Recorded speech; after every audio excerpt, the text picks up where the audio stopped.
E então eu encontrei aquele que deu a vida por mim, que me fez compreender que a morte já não é o fim.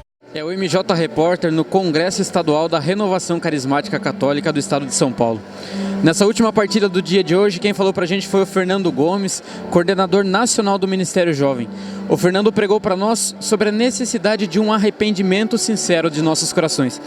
Fernando, o primeiro passo para esse arrependimento sincero, você disse que é o reconhecimento do nosso pecado, que primeiro de tudo nós temos que nos reconhecer pecadores. E depois desse arrependimento, depois desse reconhecimento, é necessário o arrependimento. Porém, o arrependimento ele é diferente do remorso ou da culpa que você comentou. Qual é essa diferença?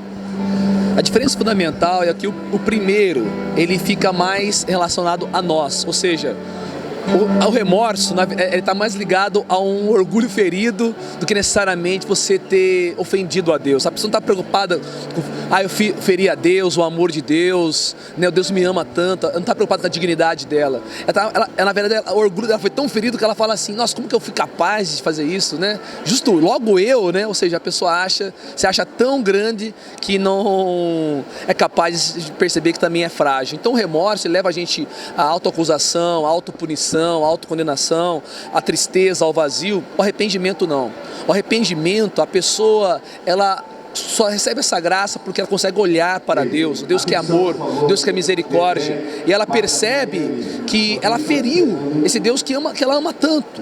Então, ou seja, o arrependimento, ele normalmente ele é associado a uma tristeza sadia, a uma dor, uma pontada no coração que fala, puxa, eu não posso ficar nessa, eu tenho que sair dessa, eu tenho que mudar. Então, ou seja, o arrependimento ele traz um desejo de mudança, ele traz um desejo de reconciliação, ele traz uma detestação, uma tristeza, não apenas a consciência do pecado, mas a tristeza de tê-lo cometido, ou seja, eu ofendi aquele que me ama tanto. Então está muito mais ligado ao amor de Deus. A pessoa se arrepende, na verdade, quando ela olha para o crucificado, aquele Deus que a ama tanto. Então o arrependimento ele é bom, é saudável. Nós precisamos implorar a Deus o verdadeiro arrependimento e a contrição sincera do nosso coração.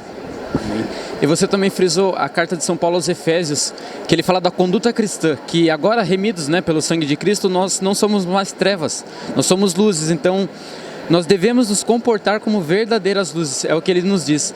E para nós jovens, isso é uma guerra diária, porque nós vivemos, nós todos, mas nós principalmente vivemos de um ambiente escolar, um ambiente muito propício a se deixar levar por aquilo que parece não ser pecado, pelas brincadeiras tolas, pelas palavras bobas. Como nós podemos preservar essa conduta cristã e nos comportar verdadeiramente como luzes? A santidade, ela antes de mais nada um dom de Deus, uma graça de Deus. É Deus que nos santifica, é Deus que nos faz santos. Mas, no entanto, também a santidade é uma tarefa. Ou seja, é preciso também um esforço pessoal, é preciso também você buscar adquirir aquelas virtudes humanas, né? A temperança, a prudência, a fortaleza, a justiça e outras virtudes para que você possa também crescer na vida em santidade. Então, assim, ao mesmo tempo, você tem que buscar na graça de Deus, seja a oração, os sacramentos, uma prática de uma ascese adaptada à realidade da pessoa, seja o jejum, o sacrifício, as mortificações, a devoção à Virgem Maria, a estar com amizades que também te levam para Deus. Tem amizade que nos leva para longe de Deus, tem amizade que nos leva para perto de Deus. Então são meios, mas também eu tenho que buscar também colocar todo o meu empenho, toda a minha vontade, colocar também ali aquilo que eu posso. Santo Agostinho tinha uma frase muito bonita, ele falava assim, o Deus que me criou sem a minha ajuda, ele não vai me salvar sem a minha colaboração. Então, ou seja, também não é uma coisa mágica, e também não é só a tua parte, ou seja, a parte de Deus é a parte nossa, ou seja, essa atuação conjunta, ou seja, eu me entrego, mas Deus me dá a graça, e eu me entrego, e aí assim vai esse movimento. Então, olha para a vida dos santos.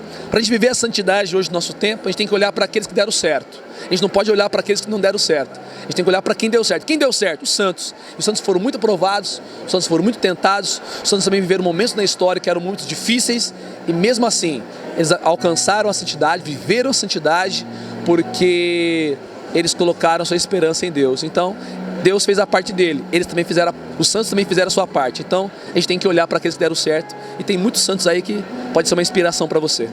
Amém.